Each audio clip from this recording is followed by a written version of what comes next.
हम NCERT कक्षा 6 संस्कृत की पुस्तक दीपकम के पाठ 7 का अभ्यास कार्य करेंगे। वयम अभ्यासम कुर्मः, हम सब अभ्यास करते हैं। प्रश्न 1 है, पाठस्य आधारेण अधोलिखितानां प्रश्नानां उत्तराणि एकपदेन लिखन्तु। पाठ के आधार पर नीचे लिखे गए प्रश्नों के उत्तर एक पद में लिखिए। पहला प्रश्न है, राधिका कथम चलती स्म।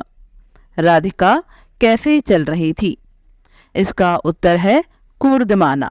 राधिका उछलते हुए चल रही थी, तो यहाँ हम लिखेंगे कूर्दमाना। इसके बाद है, गृहे कति अतिथ्यः सन्ति। घर में कितने अतिथि हैं? तो घर में 5 अतिथि थे, एक बिल्ली और 4 उसके बच्चे, तो यहाँ पर लिखेंगे 5। काम दृष्ट्वा शावकाः भीताः न भवन्ति। किसको देखकर बच्चे भयभीत नहीं होते हैं?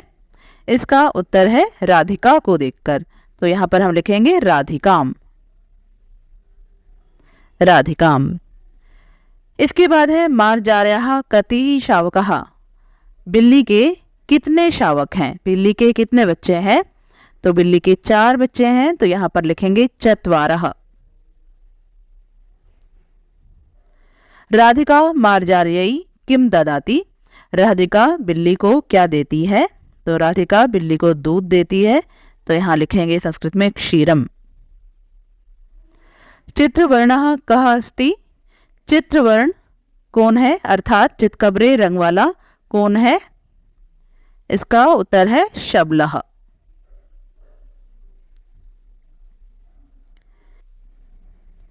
प्रश्न 2 है, पाठस्य आधारेण अधोलिखितानां प्रश्नानां उत्तराणि पूर्णवाक्येन लिखन्तु। पाठ के आधार पर नीचे लिखे गए प्रश्नों के उत्तर पूरे वाक्य में लिखिए। प्रश्न 1 है, मार्जारी शावकानां नामानि कानि। बिल्ली के बच्चों के नाम क्या हैं? इसका उत्तर है, मार्जारी शावकानां नामानि सन्ति तन्वी, मृद्वी, शबलः, भीमः च इति। बिल्ली के बच्चों के नाम हैं तन्वी, मृद्वी, शबल और भीम। प्रश्न 2 है, राधिका मार्जारी शावकान किम पाठयति। राधिका बिल्ली के बच्चों को क्या पढ़ाती है? उत्तर है, राधिका मार्जारी शावकान अतिथि देवो भव पाठयति। राधिका बिल्ली के बच्चों को अतिथि देवता के समान होते हैं पढ़ाती है। विशिष्टः अतिथ्यः के विशिष्ट अतिथि कौन है? उत्तर है, मार्जारी चत्वारः शावकाः च विशिष्टाः अतिथ्यः सन्ति। बिल्ली और उसके 4 बच्चे विशेष अतिथि हैं। पितामही राधिकाम किम वदति। दादी राधिका को क्या कहती है? पितामही राधिकाम वदति राधिके अतिथ्यः कदा आगच्छन्ति इति न जानीमः। दादी राधिका को कहती है, हे राधिका, मेहमान कब आते हैं यह नहीं जानते हैं। मार्जारी कदा राधिकायाः पृष्ठतः आगच्छति। बिल्ली कब राधिका के पीछे आती है? उत्तर है, यदा शावकानां समीपम राधिका गच्छति मार्जारी मंदम मंदम पृष्ठतः आगच्छति। जब बच्चों के पास राधिका जाती है, बिल्ली धीरे धीरे पीछे आती है।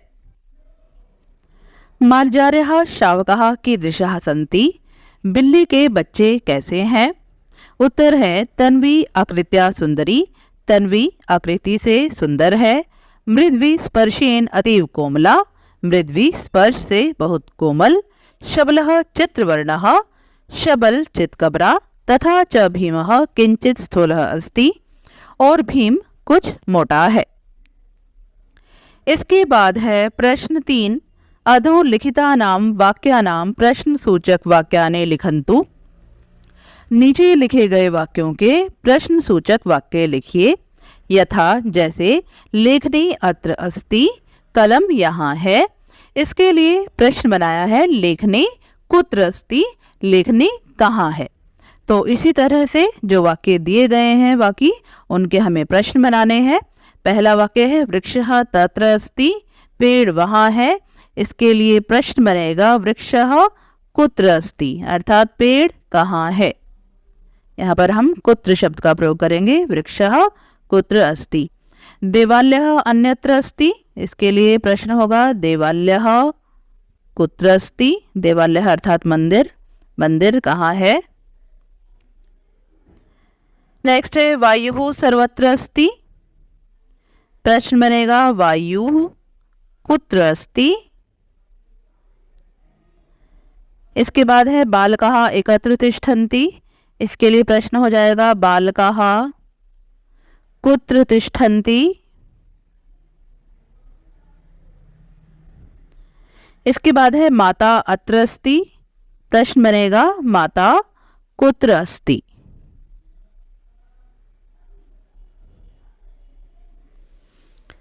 इसके बाद प्रश्न 4 है उत्पीठिकायां किम अस्ति किम नास्ति इति चित्रम दृष्ट्वा लिखन्तु।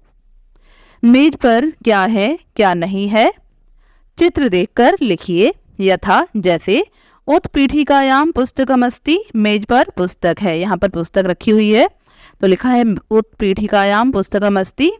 इसके बाद दूसरा शब्द है घटी। उत्पीठिकायां घटी नास्ति, मेज के ऊपर घड़ी नहीं है, तो यहाँ पर आपको मेज के ऊपर घड़ी दिखाई नहीं दे रही। इसी तरह से इसके बाद तीसरा शब्द है लेखनी। लेखनी का अर्थ है कलम, तो यहाँ पर कोई कलम या कोई पेंसिल नहीं दिखाई दे रही, तो हम लिखेंगे उत्पीठिकायाम। वाक्य लिखेंगे उत्पीठिकायाम लेखनी। यहां पर हम लिखेंगे नास्ति, नहीं है। इसके बाद अगला शब्द है चषकः। चषकः का अर्थ होता है गिलास, गिलास भी यहाँ पर दिखाई नहीं दे रहा, तो इसके लिए वाक्य बनेगा उत्पीठिकायाम चषकः नास्ति, मेज पर गिलास नहीं है। इसके बाद शब्द है कूपी। कूपी का अर्थ होता है बोतल, तो यहाँ मेज पर बोतल दिखाई दे रही है, तो इसके लिए हम वाक्य लिखेंगे उत्पीठिकायाम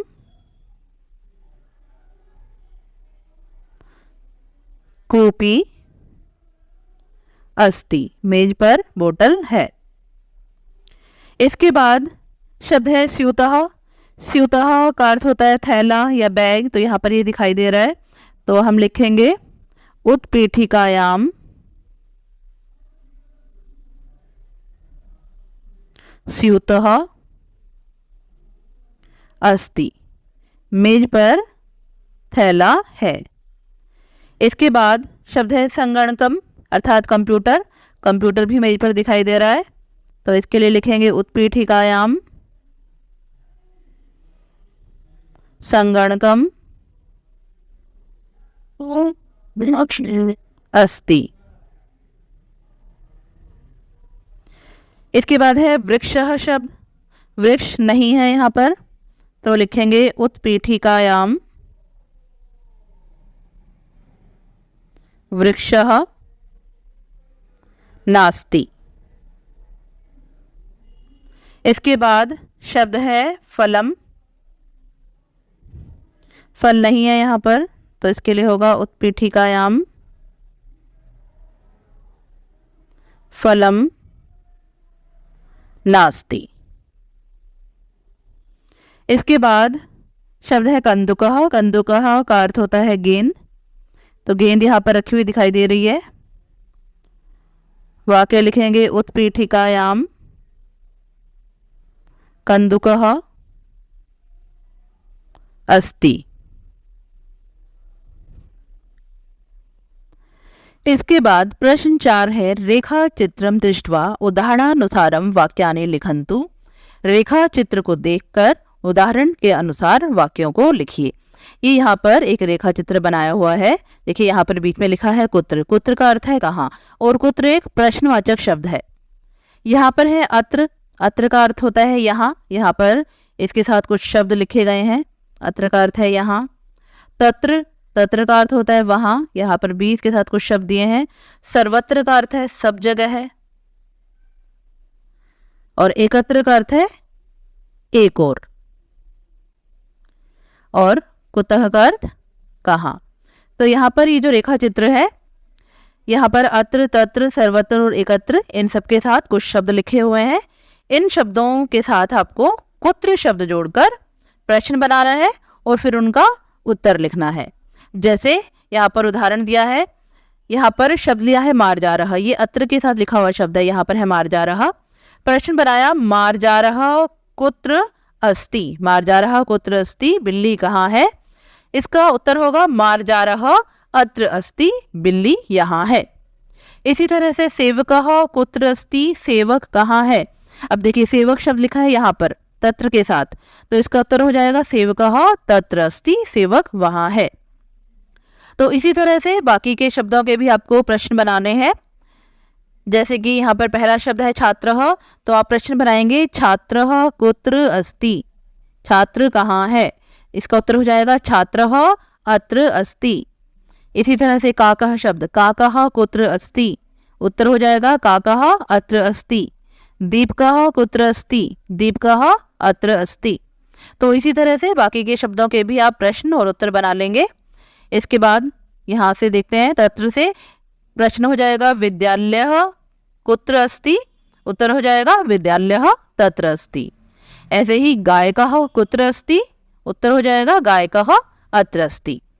इसी तरह से सर्वत्र शब्द से प्रकाशः कुत्र अस्ति, उत्तर हो जाएगा प्रकाशः सर्वत्र अस्ति। परमेश्वरः कुत्र अस्ति, परमेश्वरः सर्वत्र अस्ति। ज्ञानम कुत्र अस्ति, ज्ञानम सर्वत्र अस्ति। इसके बाद यहाँ पर शब्द है बालकः, बालकः कुत्र अस्ति, तो इसका उत्तर होगा बालकः एकत्र अस्ति। मयूरः कुत्र अस्ति, मयूरः एकत्र अस्ति। मित्रम कुत्र अस्ति, मित्रहम एकत्र अस्ति। ठीक है, तो इस तरह से आपको इन सभी शब्दों से प्रश्न बना लेने और उनके उत्तर लिखने हैं। इसके बाद है प्रश्न 6, भोजनशालायां किम किम अस्ति इति पंचभी वाक्यै लिखन्तु। भोजनशाला में, भोजनशाला अर्थात रसोई, रसोई घर, भोजनशाला में क्या क्या है, यह 5 वाक्यों के द्वारा लिखिए। यथा, जैसे यहाँ पर उदाहरण दिया है, भोजनशालायां पाचकः अस्ति, भोजनशाला में पाचक है। पाचक होता है जो खाना बनाता है, जिसे हम शेफ कहते हैं। भोजनशाला में पाचक है, तो यहाँ पर पाचक शब्द से वाक्य बन गया है। इसके बाद है पात्रम, पात्रम का अर्थ होता है बर्तन, तो रसोई घर में बर्तन होते हैं, तो इसके लिए वाक्य बनेगा भोजनशालायां पात्रम अस्ति। तो इस तरह से आप लिख लेंगे भोजनशालायां, यहां लिख देते हैं भोजनशालायां पात्रम अस्ति। इसके बाद है तंडुलः, तंडुलः का अर्थ होता है चावल, तो इसके लिए भी वाक्य इस तरह से बनाएंगे भोजनशालायां तंडुलः। अब यहाँ पर ये जो तंडुलः है ये बहुवचन में है, तो इसके साथ हम लिखेंगे संति। भोजनशालायां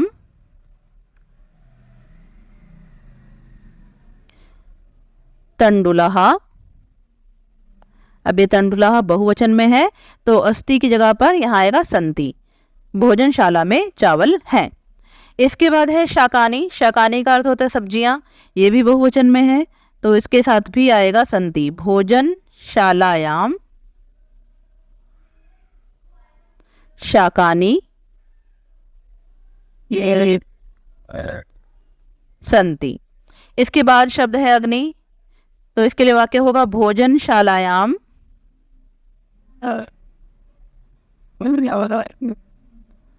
अग्नि अस्ति, भोजनशाला में अग्नि है। इसके बाद है जलम, वाक्य लिखेंगे भोजनशालायां जलम अस्ति, भोजनशाला में जल है।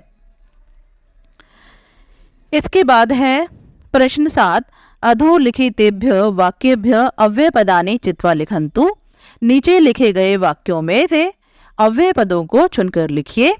अव्यय पद वो पद होते हैं जिन पर किसी लिंग, वचन या कारक का कोई प्रभाव नहीं पड़ता, अर्थात वो हर स्थिति में एक समान रहते हैं, बदलते नहीं हैं।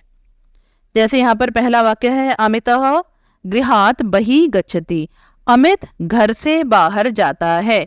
यहाँ पर है अव्यय शब्द बहिः। अर्थात बही शब्द का प्रयोग चाहे हम स्त्रीलिंग के साथ करें या पुल्लिंग के साथ करें, एक वचन में करें या द्विवचन में करें, ये यहाँ पर बही ही रहेगा, इसका रूप परिवर्तित नहीं होगा। एकः वानरः वृक्षस्य उपरि तिष्ठति, यहाँ पर अव्यय है ऊपरी। सह फलानि अधः क्षिप्ति, वह फलों को नीचे फेंकता है, यहाँ पर अधः शब्द, ये है अव्यय। तत्र एकः बिडालः अस्ति, यहाँ पर तत्र शब्द। बिडालः गृहस्य अन्तः प्रविशति, यहाँ पर अन्तः शब्द, ये आपके अव्यय शब्द हैं। प्रश्न 8 है उदाहरणानुसारम कः कुत्र अस्ति, उदाहरण के अनुसार कौन कहाँ है, कुत्र नास्ति कहाँ नहीं है, इति लिखन्तु, यह लिखिए। यथा जैसे यहाँ पर शब्द है सिंह वने कार्यालय, तो यहाँ वाक्य है सिंह वने अस्ति, शेर वन में है अर्थात शेर जंगल में है। इसके बाद है कार्यालय, कार्यालय होता है ऑफिस में, कार्यालय नास्ति कार्यालय में नहीं है। इसके बाद है छात्रः आकाशे और विद्यालय शब्द, तो छात्रः आकाशे नास्ति, छात्र आकाश में नहीं है, छात्रः विद्यालय अस्ति, छात्र विद्यालय में है। इसके बाद शब्द है मत्स्यः समुद्रे वृक्षे, तो यहाँ पर वाक्य बनेगा मत्स्यः अर्थात मछली, समुद्रे समुद्र में, अस्ति है मछली समुद्र में है। इसके बाद शब्द है वृक्षे, तो वृक्ष पर मछली नहीं होती, यहाँ लिखेंगे वृक्षे नास्ति, पेड़ पर नहीं है। मधुरता लड्डू के और कषाय, तो यहाँ पर वाक्य बनेगा मधुरता लड्डू के अस्ति, मधुरता अर्थात मिठास लड्डू में है, कषाय नास्ति, कषाय का अर्थ होता है कसैलापन, थोड़ा कड़वापन, तो कषाय नास्ति कषाय में नहीं है। फिर है उष्णता सूर्य चंद्रे, उष्णता का अर्थ है गर्मी, उष्णता सूर्य अस्ति, गर्मी सूर्य में है, चंद्रे नास्ति चंद्रमा में नहीं है। वानरः नद्याम और वृक्षे, तो यहां पर हो जाएगा वानरः नद्याम नास्ति, बंदर नदी में नहीं है, वृक्षे अस्ति पेड़ पर है, बंदर पेड़ पर बैठता है। नौका जले और पर्वते, तो यहाँ लिखेंगे नौका, नौका कहाँ होगी जल में, नौका जले अस्ति। इसके बाद यहाँ पर पर्वते, पर्वत के ऊपर नौका नहीं होगी, तो यहाँ लिखेंगे पर्वते नास्ति। अज्ञानम पंडिते, और यहाँ पर है मूर्खे,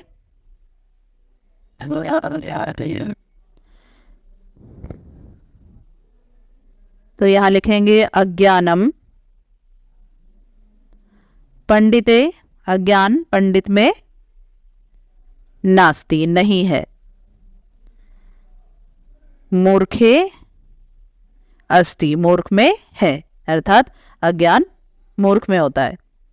इसके बाद है चंद्रः अमावस्यायाम पूर्णिमायाम, चंद्रः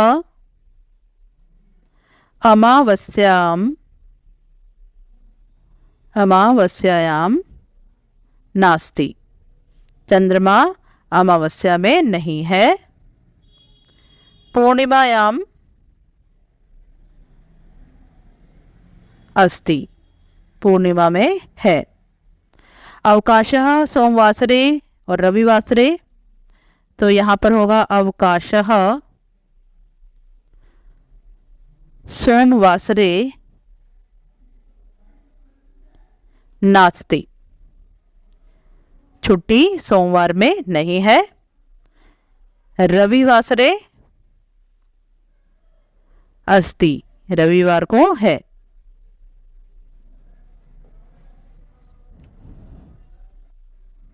प्रश्न 2 है पाठे स्थूलाक्षरै लिखिताः शब्दाः अव्ययपदानि सन्ति, पाठ में स्थूल अक्षरों के द्वारा लिखे गए शब्द अव्यय पद हैं। स्थूल अक्षर का अर्थ होता है जो लेटर अर्थात जो शब्द बोल्ड करके लिखे गए हैं, जैसे यहाँ पर ये शब्द है। अत्र इति अव्ययम परिशीलयामः। अत्र अव्यय को जानिए। यहाँ पर पहला वाक्य है अत्र बालकः अस्ति, इसका अर्थ है यहाँ लड़का है। दूसरा वाक्य है अत्र बालकाः सन्ति, यहाँ लड़के हैं। तो आपने देखा पहला वाक्य है एक वचन का, दूसरा वाक्य है बहुवचन का, लेकिन यहाँ पर जो अत्र शब्द है इसमें कोई परिवर्तन नहीं आया है वचन के बदलने पर। एक वचन के साथ भी अत्र का प्रयोग है और बहुवचन के लिए भी अत्र शब्द का ही प्रयोग है।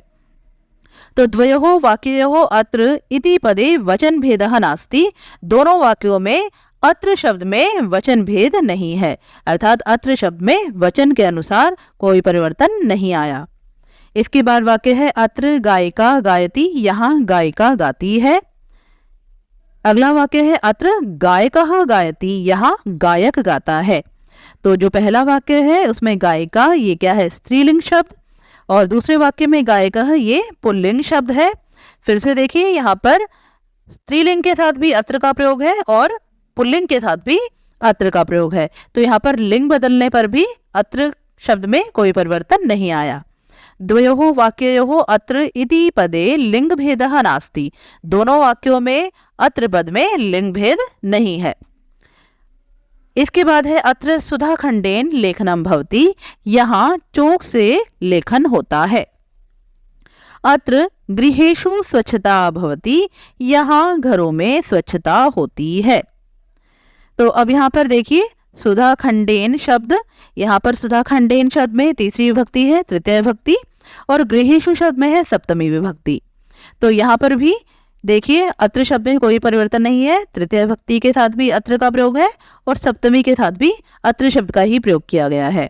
तो द्वयोः वाक्ययोः अत्र इति पदे विभक्ति भेदः नास्ति। दोनों वाक्यों में अत्र पद में विभक्ति भेद भी नहीं है, अर्थात अब जो अव्यय शब्द हैं वो ऐसे शब्द होते हैं जिन पर वचन का, लिंग का या विभक्ति का कोई भी असर नहीं पड़ता, अर्थात वो इनके कारण कहीं पर भी बदलते नहीं हैं। अब यहाँ पर देखिए यहाँ पर क्या लिखा है अव्यय लक्षणम। अव्यय के लक्षण क्या है? सदृशम त्रिषु लिंगेषु सर्वासु च विभक्तिषु वचनेषु च सर्वेषु यन्वेति तद्वयम्। अव्यय पदेषु वचन भेदः विभक्ति भेदः लिंग भेदः च न भवति। अव्यय पदों में वचन भेद, विभक्ति भेद और लिंग भेद नहीं होता है। अभी हमने जो ऊपर उदाहरण पढ़े उसके द्वारा हमने ये सब समझा है। अभी एतानि अव्यय पदानि सर्वदा समान रूपेण वाक्ये भवन्ति। ये अव्यय पद हमेशा समान रूप से वाक्यों में होते हैं। इसके बाद देखिए प्रश्न 4 है निम्नलिखितानि वाक्यानि सावधानम पठन्तु लिखन्तु च। नीचे लिखे गए वाक्यों को ध्यानपूर्वक पढ़िए और लिखिए। यहाँ पर पहला वाक्य है छात्रः अत्र अस्ति, छात्र यहाँ है। क्रीडांगणम तत्र अस्ति, खेल का मैदान वहाँ है। कन्दुकः कुत्र अस्ति, गेंद कहाँ है। नगरम अन्यत्र अस्ति, नगर कहीं और है। परमेश्वरः सर्वत्र अस्ति, परमेश्वर सब जगह है। भोजनम अत्र नास्ति, भोजन यहाँ नहीं है। तो यहाँ पर ये जो स्थूल अक्षरों में लिखे गए हैं अत्र, तत्र, कुत्र, अन्यत्र, सर्वत्र और यहाँ पर अत्र, ये सभी अव्यय पद हैं। इसके बाद है परियोजना कार्यम। पाठे मार्जार शावकानां नामानि पश्यन्तु। पाठ में बिल्ली के बच्चों के नामों को देखिए। तेषां नामकरणे राधिकायाः किं चिंतनम आसीत्। उनका नामकरण करने में राधिका की क्या सोच थी। तदनुसारम स्वनामधेय किम उद्देश्यम स्यात् इति विमर्शम कुर्वन्तु। उसके अनुसार अपने नाम का क्या उद्देश्य है, इस पर भी आप विचार कीजिए। मार्जार शावकानां नामकरणे राधिकायाः चिन्तनम् आसीत् यत् तन्वी शरीरस्य सौन्दर्येण आसीत्। बिल्ली के बच्चों के नामकरण में राधिका की यह सोच थी कि तन्वी शरीर से बहुत सुंदर थी। मृद्वी स्पर्शेन अतीव कोमला आसीत्, मृद्वी स्पर्श से बहुत कोमल थी। शबलः चित्रवर्णः आसीत्, शबल चितकबरा था। भीमः स्थूलः आसीत्, भीम मोटा था। राधिका तेषां नामानि शरीरस्य गुणानुसारेण अचिंत्यत। राधिका ने उनके नाम शरीर के गुणों के अनुसार सोचे। इसके बाद है विद्यालय परिसरे किम अस्ति किम नास्ति इति लिखन्तु कक्षायां च श्रावयन्तु। विद्यालय के परिसर में क्या है क्या नहीं है यह लिखिए और कक्षा में सुनाइए। विद्यालयस्य भवनं भव्यं विशालं च अस्ति। विद्यालय का भवन भव्य और बड़ा है। विद्यालय परिसरे एकं क्रीडाक्षेत्रम् अस्ति। विद्यालय के परिसर में एक खेल का मैदान है। विद्यालयं परितः वृक्षाः सन्ति। विद्यालय के चारों ओर पेड़ हैं। पादपेषु सुंदराणि पुष्पाणि विकसन्ति। पौधों पर सुंदर फूल खिले हैं। विद्यालयस्य भवने अनेके कक्षाः प्रकोष्ठाः च सन्ति। विद्यालय में अनेक कक्षाएं तथा कमरे हैं। एकः पुस्तकालयः अस्ति। एक पुस्तकालय है। तत्र एकः भोजनालय अपि अस्ति। वहाँ एक भोजनालय भी है। तत्र सर्वत्र स्वच्छं क्षेत्रमस्ति। वहाँ सब जगह साफ क्षेत्र है। अस्वच्छता नास्ति। गंदगी नहीं है। इसके बाद है बिडालः कुत्र अस्ति। बिल्ली कहाँ है। यहाँ पर कुछ चित्र बने हुए हैं। पहले चित्र में मेज के ऊपर बिल्ली बैठी है। यहाँ पर लिखा है ऊपरी। ऊपरी का अर्थ होता है ऊपर, तो इसका उत्तर होगा बिडालः ऊपरी अस्ति। इसके बाद देखिए यहाँ पर बिल्ली मेज के नीचे है। नीचे के लिए संस्कृत में शब्द है अधः, तो बिडालः अधः अस्ति। बिल्ली नीचे है। इसके बाद है बिडालः कोणे अस्ति। कोणे का अर्थ है कोने में। बिल्ली एक कोने में है। इस चित्र में देखिए बिल्ली बिल्कुल बीच में बैठी है, तो यहाँ पर होगा बिडालः केंद्रे अस्ति, अर्थात बिल्ली बीच में है। इसके बाद है यहाँ पर देखिए इस पिक्चर में इस बॉक्स के पास बिल्ली बैठी है, तो यहाँ पर है समीपे। समीपे का अर्थ है पास, तो बिडालः समीपे अस्ति, अर्थात बिल्ली पास है। यहाँ पर देखिए इस चित्र में बिल्ली इस बॉक्स से थोड़ा दूरी पर है, तो यहाँ पर होगा बिडालः दूरे अस्ति, अर्थात बिल्ली दूर है। यहाँ पर इस चित्र में देखिए बिल्ली बॉक्स के अंदर बैठी हुई है, तो अंदर के लिए शब्द है अंतः, तो यहाँ पर होगा बिडालः अंतः अस्ति। बिल्ली अंदर है। यहाँ पर देखिए इस चित्र में जो बिल्ली है उस बॉक्स से बाहर निकली हुई है। बाहर के लिए शब्द है बही, तो बिडालः बही अस्ति। बिल्ली बाहर है। इसके बाद यहाँ पर देखिए ये इस चित्र में एक गेंद बनी हुई है। गेंद के आगे बिल्ली बनी हुई है, तो यहाँ पर होगा बिडालः पुरतः अस्ति, अर्थात बिल्ली सामने है या बिल्ली आगे है। इसके बाद है इस चित्र में देखिए बॉल के पीछे बिल्ली है, तो यहाँ पर होगा बिडालः पृष्ठतः अस्ति, अर्थात बिल्ली पीछे है। इसके बाद इस चित्र में देखिए यहाँ पर ये एक लड़के का चित्र है और यहाँ पर ये एक बिल्ली बैठी है, तो यहाँ पर है दक्षिणतः। बिडालः दक्षिणतः अस्ति, अर्थात बिल्ली दाहिने है। इसके बाद है यहाँ पर देखिए यहाँ पर एक लड़के का चित्र है और इस तरफ बिल्ली बैठी है, तो यहाँ पर होगा बिडालः वामतः अस्ति, अर्थात बिल्ली बाएं है। तो छात्रों ये था आपके पाठ 7 का अभ्यास कार्य तथा परियोजना कार्य। आशा करती हूँ आप सभी को अच्छी प्रकार से समझ में आया होगा। वीडियो देखने के लिए आप सबका बहुत धन्यवाद। मिलते हैं अगले वीडियो में, तब तक के लिए आप सभी को नमस्कार।